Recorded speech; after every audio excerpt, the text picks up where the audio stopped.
O presente trabalho é sobre as turbinas bombas reversíveis.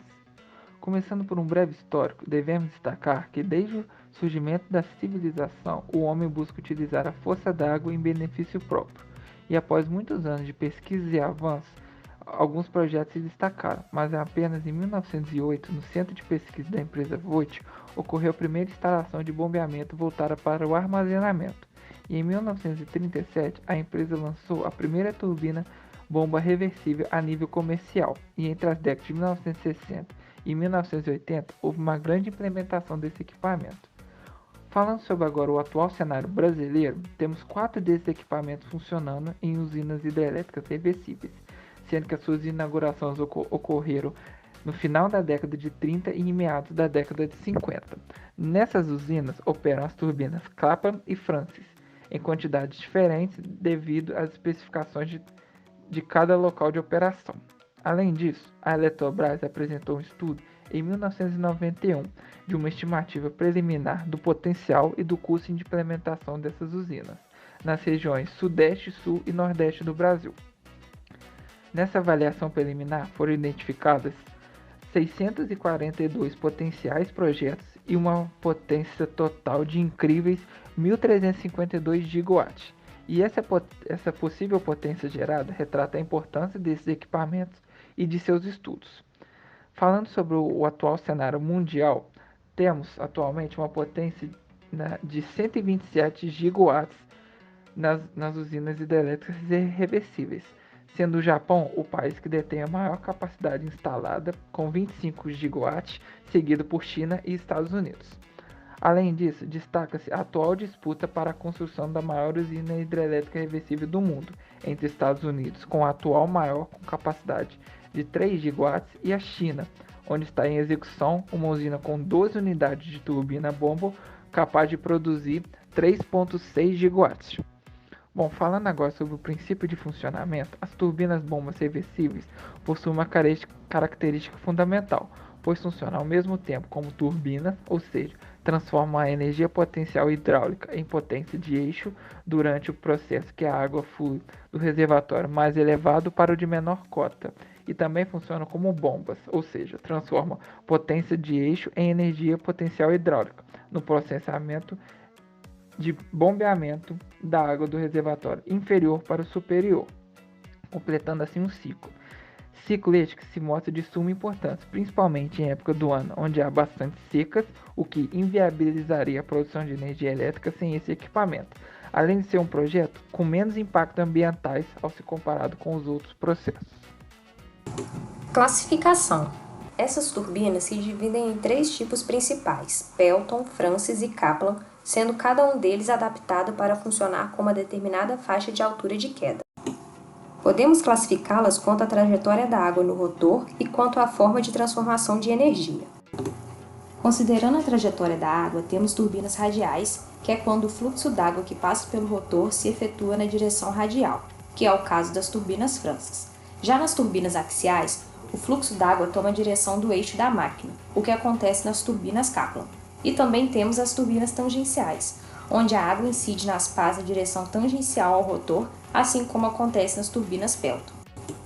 Classificando quanto à forma de transformação de energia, temos que as turbinas de impulso ou ação são aquelas que aproveitam a energia cinética do jato, que é o caso das turbinas Pelton. Temos também as de reação, que aproveitam tanto a energia cinética como também a perda de pressão da água dentro da turbina, que é o caso das turbinas Francis e Kaplan. Turbinas Pelton. Turbinas Pelton são do tipo de ação, constituídos por um rotor com conchas sobre as quais incide o jato d'água. Existem também injetores com válvulas de agulha, que regulam a vazão de água controlando a potência produzida. Sua faixa de operação abrange grandes alturas de queda e vazões mais baixas. Seu maior problema é a erosão pelo efeito abrasivo da areia misturada com a água, devido à alta velocidade com que a água se choca com o rotor. Possui como partes principais um injetor, que controla a quantidade de água que atinge as paletas, invólucro, que é usado para evitar respingos de água e não desempenha nenhum papel na geração de energia, o rotor com conchas, que é um disco circular na periferia do qual várias conchas espaçadas são fixadas, e o braking jet, usado como resistência à rotação. Turbinas Francis são essencialmente centrípetas e possuem um rotor de pás fixas que recebe o fluxo na direção radial e o orienta na direção axial para o tubo de sucção.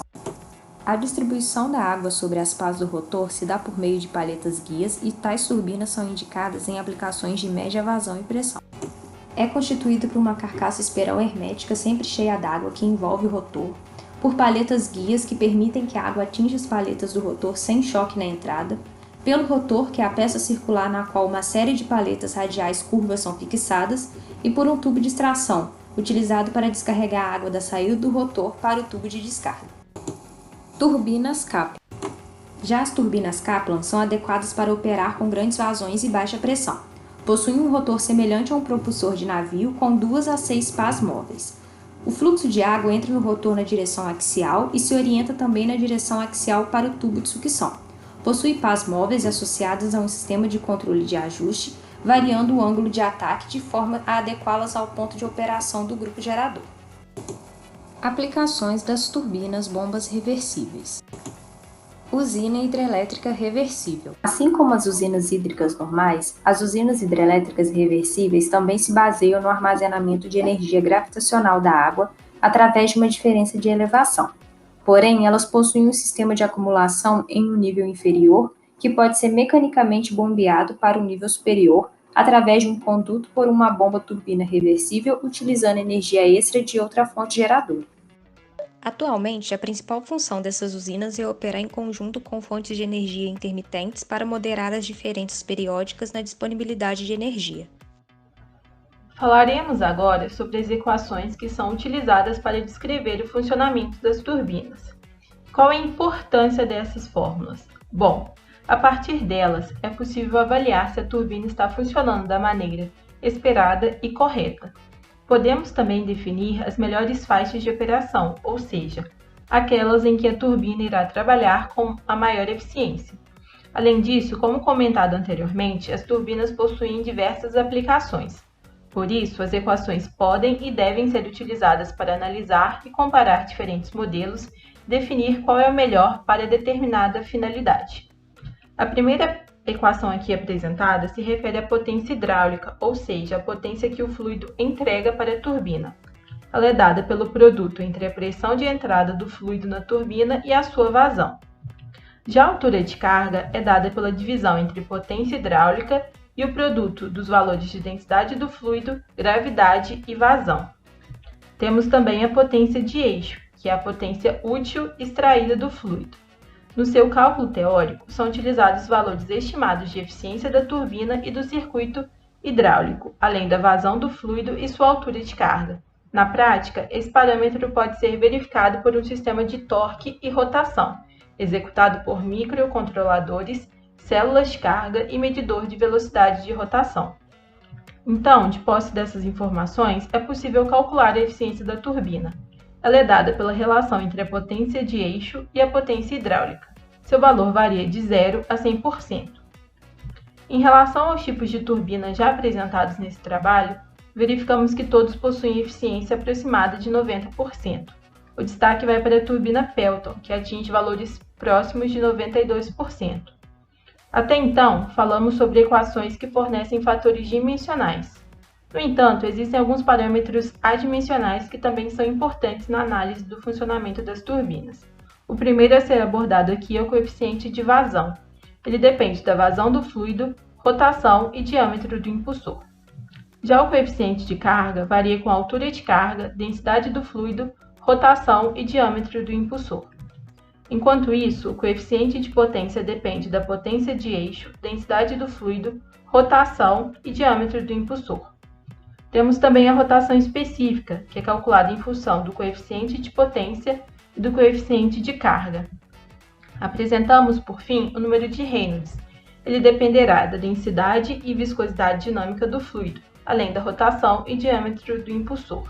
Esse parâmetro é essencial para a definição do regime de trabalho da turbina, ou seja, se ela está operando no regime laminar, de transição ou turbulento. Também é utilizado no cálculo do fator de atrito de Moody. Para concluir essa sessão, falaremos sobre a utilização dos dados obtidos através das equações. A partir deles, é possível visualizar e comparar os resultados mais facilmente. Na imagem mostrada, o gráfico foi construído a partir da vazão do fluido, altura de carga e potência de eixo. Podemos visualizar, então, a vazão no eixo Y, a altura de carga no eixo X, e essas linhas inclinadas são a potência de eixo, né? Então, dessa forma, a gente consegue definir qual é o melhor tipo de turbina a ser utilizado em cada faixa de operação. Outro gráfico semelhante é apresentado, mas agora em função da altura de carga e rotação específica. É importante destacar que esses são apenas dois exemplos de como as equações podem ser utilizadas. Sua aplicação pode ser estendida para diversas finalidades, por isso é importante que cada parâmetro seja estudado e entendido. Outro parâmetro importante é o diâmetro do rotor. Avaliar tanto o diâmetro interno quanto externo é um fator crucial de dimensionamento de uma turbina reversível, pois estes elementos influenciam diretamente em termos físicos, hidráulicos e econômicos do projeto. Hidraulicamente, o valor de diâmetro vai afetar, por exemplo, a velocidade do fluido no interior da maquinaria, o atrito nesse mesmo espaço e o rendimento hidráulico. Economicamente, um equipamento será mais caro quanto maior for o seu tamanho, devido aos materiais usados na sua construção e ao espaço envolvente necessário para sua localização. Já em relação ao dimensionamento propriamente dito, o diâmetro de entrada do rotor é calculado de modo a evitar a cavitação nas pás da bomba. Uma observação a ser feita é sobre a possibilidade do diâmetro ser muito grande, fazendo com que ocorra a indesejável recirculação do fluido de trabalho dentro da própria bomba. Cabe salientar que alguns fatores devem ser analisados para maximizar a eficiência das turbinas-bombas reversíveis e fazer a seleção correta do equipamento que será utilizado. Nesse cenário, o ângulo de saída se mostra importante. Beta 2' é o ângulo ideal, importante no projeto porque representa uma característica real em termos de concepção e não apenas a nível teórico. Auxilia também na definição de outros fatores, como o número de pás e a velocidade relativa à saída do rotor. Na realidade, o ângulo beta 2' é o verdadeiro ângulo das pás do rotor, embora na prática o fluido não saia da roda com esse ângulo relativo.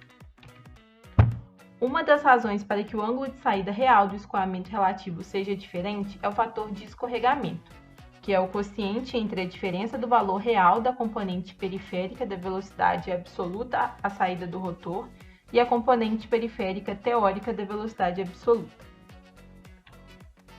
Por fim, o número adequado de pás é de suma importância e é obtido através da equação apresentada, em que βm é a média entre β1 e β2, sendo que β1 depende do triângulo de velocidades à entrada do rotor e β2 é um valor atribuído.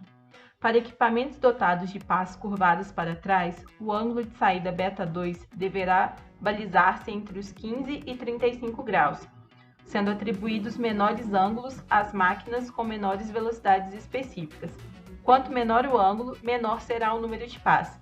Esse deve ser dimensionado com precisão, uma vez que para um grande número de pás, a bomba não atinge a altura de elevação máxima e para um número reduzido de pás, o escoamento sofre de instabilidade a baixo caudal. Esse parâmetro também pode ser obtido por processo gráfico, que consiste em determinar qual o afastamento máximo entre duas pás consecutivas, de forma que garanta, para uma determinada condição de funcionamento, a água ser apanhada por uma pá da turbina. As turbinas hidráulicas são de extrema importância na geração de energia elétrica, visto que mais da metade da energia é produzida através de recursos hídricos, evidenciando a necessidade de se conhecer a fundo tal equipamento.